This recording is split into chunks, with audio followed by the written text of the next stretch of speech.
Hello, I'm Chuck Jacobson. And I'm Skip Stanton with Aqua Plumbing and Air, and this is the Aqua CARES Home Safety Show.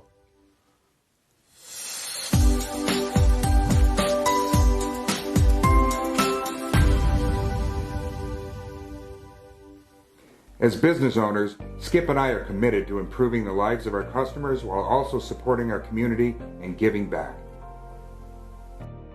We created the Aqua CARES Program to align with the mission of Aqua Plumbing and Air to provide safety and comfort while being a light in our community. This show focuses on home safety tips for homeowners so you and your family can have a safe and healthy home. And also an opportunity to meet some of the great nonprofits that are making an impact in our community. When you support Aqua Plumbing and Air, you are also helping our community. So sit back and enjoy the show.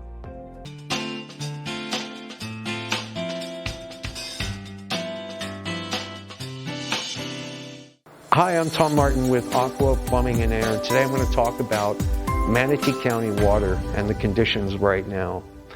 I was watching the news last night, ABC 7 from Sarasota, and they were talking about it was Bob Harrigan. Everybody knows who he is. He's like a local celebrity. He does all of our hurricane seminars and stuff like that that are done locally here that we're part of. He was talking about the drought conditions that exist in Sarasota and Manatee counties right now. Right now we're about I feel like a nerd, but 15.72 inches behind in our annual rainfall for the summer.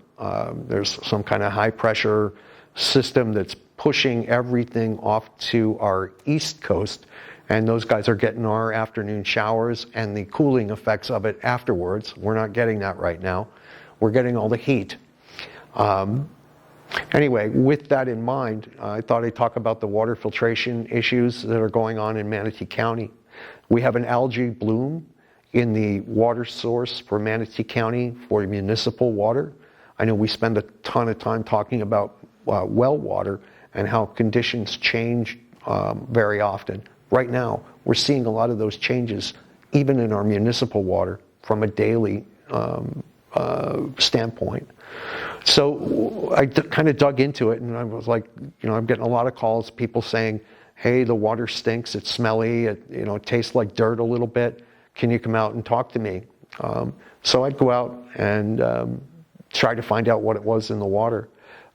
Several days after this thing kicked off, I found an article, I think it was Yahoo, that was talking about Manatee County telling people that there is an algae bloom. It's coming from the direct sunlight and the excessive temperatures that we've had beating down on our water source. And then they went further and started talking about once that algae blooms, there's toxins that it gives off. But as it blooms across the top of water, it creates like a cloudy effect on top of the water. With direct sunlight hitting that cloudy water, it works like a thermal blanket on top of the water, storing the heat and giving the algae a more ideal conditions to grow. So some of the people and potential clients that I've spoken to have asked, when is this going to end? And to be quite frank, I don't know the answer to that, but I suspect it would be the day that we can turn the sun off and pretty much get the deficit that we face right now in rainfall. We need to replenish the water source and drop the heat value in that water source to be able to clean it up. Manatee County is taking steps and adding more disinfectants, more oxidizers to the water to try to kill off any bacterias that are in there that might be harmful to everyone or anyone. They state that the water is perfectly safe to drink. It just has a little smell and a little bit of a taste issue. They also talked about what they were doing to try to eliminate it. And one of the things is running it through a carbon filter, which every one of our whole house systems utilizes a dedicated carbon filter that filters every single drop of the water before it gets into your house and to your plumbing and to your dog's bowl or to your drinking glass. So with that in mind, we talk about the water filtration systems and what they can do for you and keeping you safe. The other thing that it made me think about was this: if we're at a 15-inch deficit in rainfall right now, that means the water table is down at the lowest point. And now I've got blue-green algae on top of that. I've got all the minerals that currently exist in the water. I've got a thin layer of that at the very bottom. If we think of it like a drinking glass, a clear drinking glass, and poured some sand into the bottom of that, and then filled the glass with water and set it down on the table, eventually that sand would settle out to the bottom of the glass and leave a thin layer of sand at the bottom. That's currently where we are with the aquifers in our drinking water. Now what's going to happen is that's going to get hotter faster, like we talked about. In addition to that, once we add new water on top, the sand is going to get stirred up and mixed back in. So now I'm delivering water that has a certain amount of turbidity to it, or dissolved particles, solids in the water that need to be filtered out in my house before I'm going to drink it, that's for sure, or serve it to my family. And that's kind of the safety portion of kind of what we're looking forward to, keeping people healthy. So for me, thinking about that, typically once these conditions start, they typically don't get better over time. So the next drought that we have, that layer will build up even further. So having a system in place that's able to be adjustable and to adjust it to the current conditions of the water is very important as well. And that's kind of what we strive to do here. We'll give you what you need and still take care of you for the future as well. So just some water safety tips here from Tom Martin at Aqua Plumbing and Air. I hope you have a great day.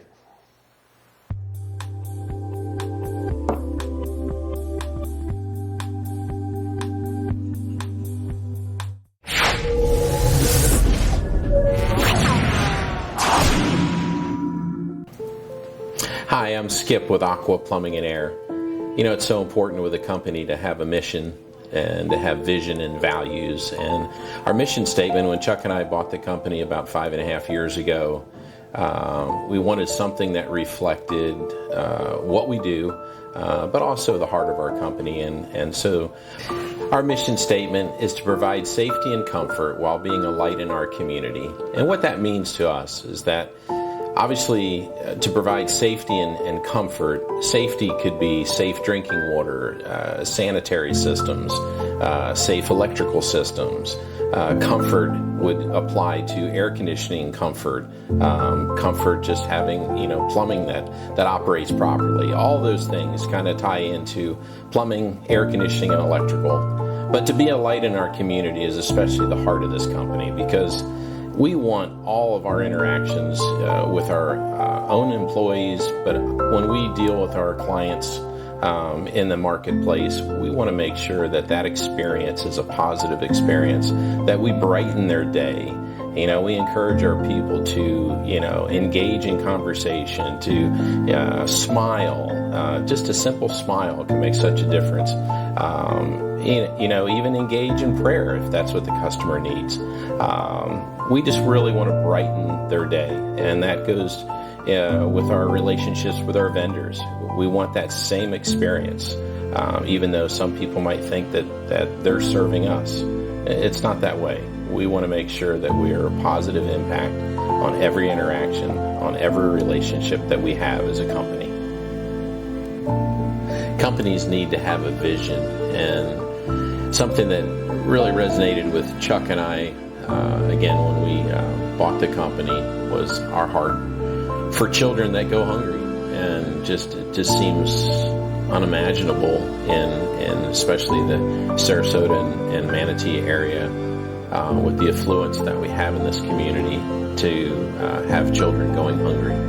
So we felt like that would be a really worthy cause to get behind, and which helped us create our vision, which is a business that lives beyond the current owners and leads the community in ending childhood hunger and worthy causes. With that in mind, we created the Aqua CARES Foundation, which simply is a nonprofit organization that any money that we raise through that, through fundraising events, through whatever we can do, that money, 100% of that will go to the charities that align themselves with ending childhood hunger.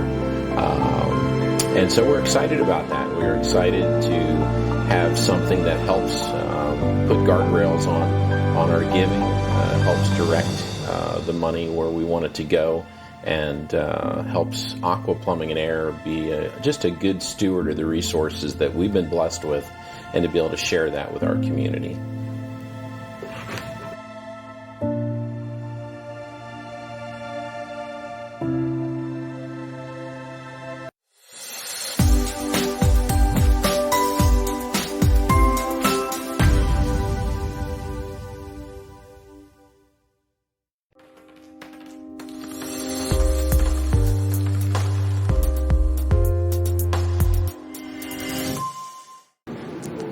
Hi, I'm Doug Staley, Executive Director for the Child Protection Center, and I've been blessed to be part of CPC for the past 28 years, and we are actually in our 43rd year as a dedicated nonprofit. Let me share a little bit of what we do as an organization. All we do is the prevention, intervention, and treatment of child abuse. So we have programs that are out in the community, in the schools, doing a variety of curriculum to equip our kids with the skills necessary to address child abuse and prevention and bullying and all those important factors that they're dealing with. And then we also are on the first-hand side working with law enforcement and DCF with child abuse cases. So we're that first line of experts doing the medical exams, the forensic interviews, determining abuse that has happened and making recommendations for those families. And then when we do identify abuse, we have the therapy team and expertise to provide trauma treatment to these families, to help them go from child victim to survivor to one that thrives. And now we say we want these kids to be warriors and be able to continue out there in their community. We also have another intervention program that's called our Supervised Visitation Program. So if a parent, the only way they can see their child is it's court ordered to be supervised, we provide that supervision both in Sarasota and Northport. And it's just so important that those kids maintain that relationship with their families as they're going through this process. So it's very vital with the core services that we're providing. And a new component to our therapy is we are now serving adults who are victims of child abuse that never received treatment. We know that this is absolutely important for the overall healing, and those adults have been oftentimes stuck because they never got the treatment they need. So we're providing those core services in our community to meet those needs. The other thing I just want to share is that we're expanding. The growth, I'd love to say we're going out of business because the need's not there. That's not the case. We know that this community, this region is growing. Northport's the second fastest growing region in the nation, and we're growing in that area as well. So the need and our services have a higher demand than we've ever had in our history. So we're continuing to add the professional staff and the services to meet the growing need to be here so that we can help those families with all of our core services through prevention, intervention, and treatment.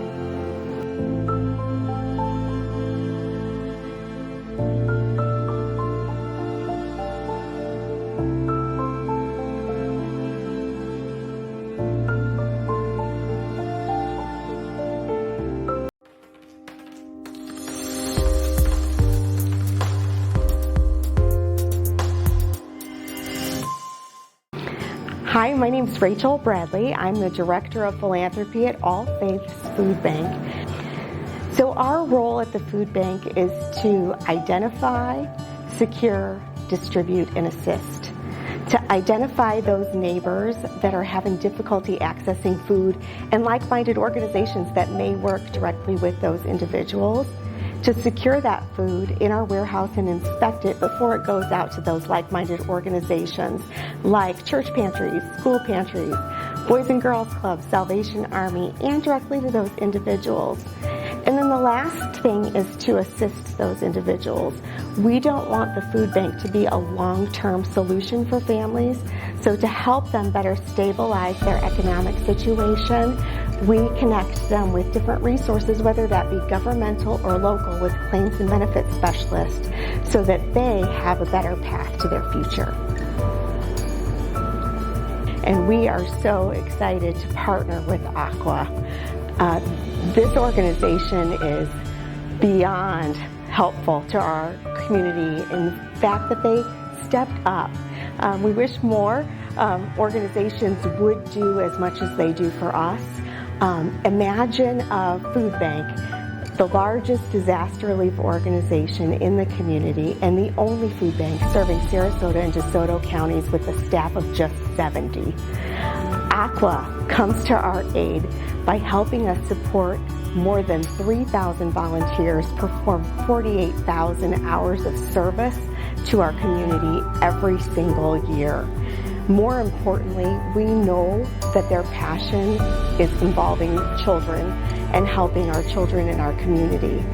This summer alone, there are going to be 45,000 children in our community that are going to need our help, school-aged and non-school aged, and we know that we can rely on Aqua to help step up and make sure that these children are fed not only on the weekends when school are in session, but also during the summer months by helping us provide backpacks, also snacks for different early learning centers, the schools that are open or the school pantries that are open. We are now running on a 16th school pantry opening during the summer to be able to help families that need us so much.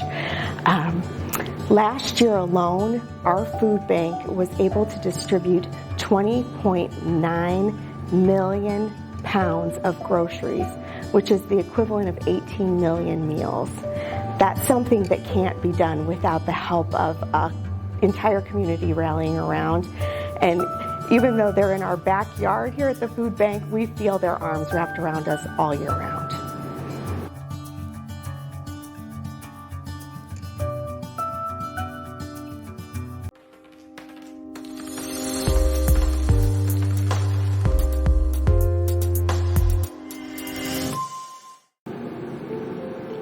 Hi, I'm Christy Skoglund, CEO of the Florida Center for Early Childhood. I wanted to tell you a little bit today about what the Florida Center does and some of the amazing work we're doing in our community to support young children and their families. The Florida Center's been around for a very long time, since the late 70s, and we continue today to serve families with children birthed through elementary school. Many of the ways that we serve children and families is through our therapy department. We have therapies from behavioral health to what we call developmental therapies like OT, occupational therapy, and speech-language pathology. The early years for children are so critical. The brain is developing so fast, and we know because of our mission that getting in there early is where you can really see a lot of big changes.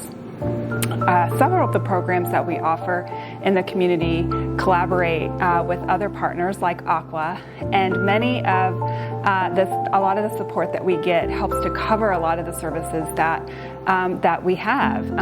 We have a preschool, which we call an inclusion model preschool, and we have one located in Northport and Sarasota. And that preschool inclusion means that we have children with developmental disabilities or diagnosed disabilities, and we have typical children without any kind of diagnosis. And what we've learned from the research is that children with diagnosed disabilities, they learn and come along faster with their same age peers. So you know how expensive, if you have young children, you know how expensive childcare can be. So support can help families who may be struggling or maybe just move to the area, or who knows. We have a lot of hard times right now in our community with everything I don't need to tell you about. So families definitely rely on support for those kinds of things. We have families who desperately need behavioral health. I don't know that people realize how children are expelled from preschool. So behavioral challenges in young children is a real thing. Children are expelled from preschool at an alarming rate. 4 times that of children K through 12. And so when you have a child that young that's bouncing around from preschool to preschool, the families suffer. They can't work. They're having to come get their child. And so those families need help, and many of them have trauma. And one of the things that the Florida Center focuses on is trauma. We are a trauma-informed, trauma-resilient organization, and we get in there and really help the families kind of dissect and peel back that onion to see where this trauma, how this trauma has affected not only the child, but the family. And many of us know that parents come into parenting with their own trauma, and so we have home visiting services that go out into the home and help at-risk families who are raising young children so that they can lay the solid foundation that children need to grow and become healthy. We have the state's only fetal alcohol spectrum disorder clinic, and that clinic is to help children who are born with prenatal exposure to alcohol and other substances learn how to grow and develop. Unfortunately, that damage is lifelong, but we know from research that the brain can grow new pathways, and our job is to help parents and others in the community that are supporting that child to teach that child, and through accommodations in his or her environment, to learn how to be supported by the adults around them so that brain can learn how to adapt and create new strategies to be successful at home and school.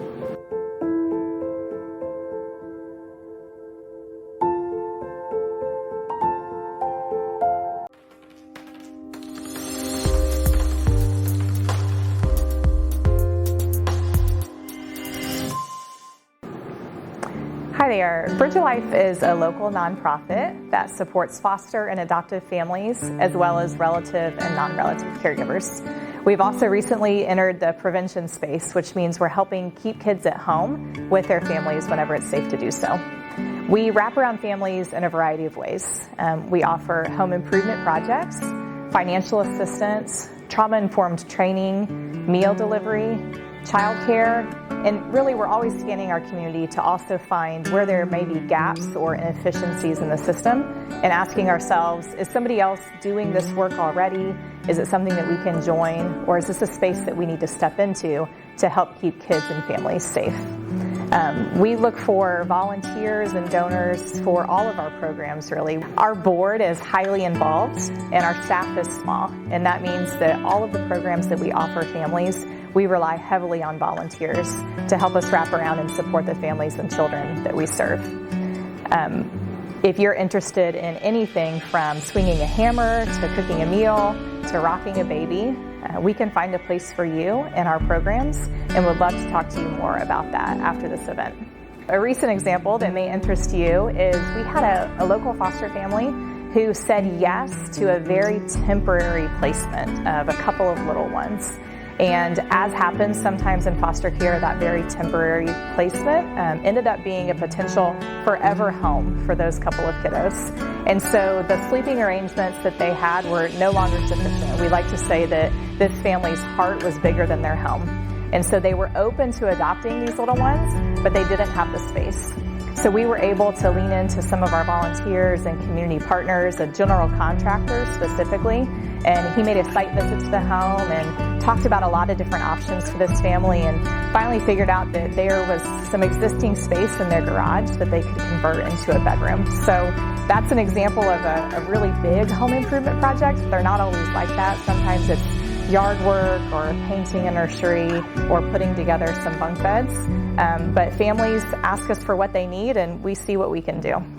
So each year, because we want to raise awareness of the need for more foster and adoptive families locally, we put on the Superhero 5K at Nathan Benderson Park. It's a fun run and a 5K run, and we try to do everything we can to have different child welfare partners there set up, different sponsors like Aqua, so many people from the community. We had over 1,100 runners this year, and our goal really is to raise awareness of the need for more foster families in our community. We chalk the first names of every child in foster care at the start-finish line, and we line the course with quotes and statistics and inspirational sayings to get people to think about the importance of pouring into children who come from hard places.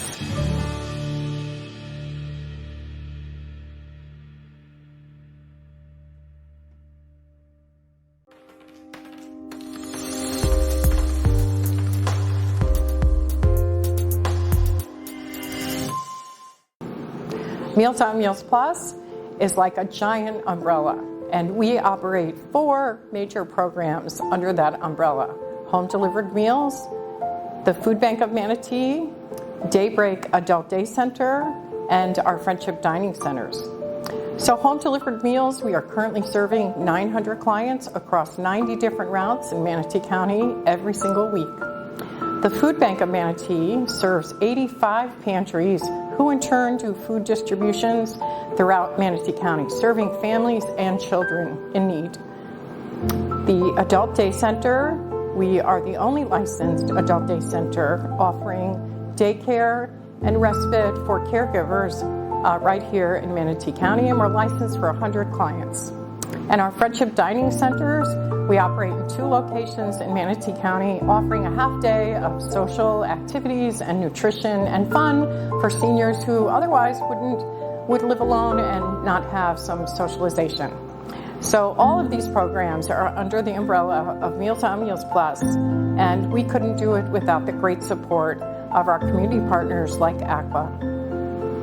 At the Food Bank of Manatee, we have unique programs providing emergency food for families in crisis, as well as every week baby food, diapers, wipes, baby formula to families who, again, just can't afford food, they can't afford diapers.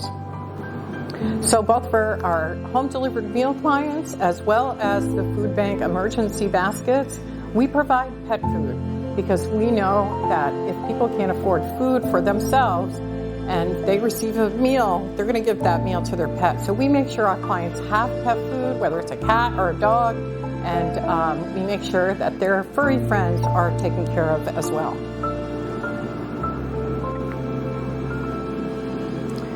I recently was in the home of one of our home clients, and literally they had no food. And they were begging us to bring food on a Friday night. And when we delivered the food, there absolutely was nothing in their refrigerator. And there are so many cases of children and families who do not and cannot afford food right now, especially what we saw in the last year with the inflation, gas prices, rental prices, even the cost of food. So the programs of Meals on Meals Plus are essential for people who are in need right here in Manatee County.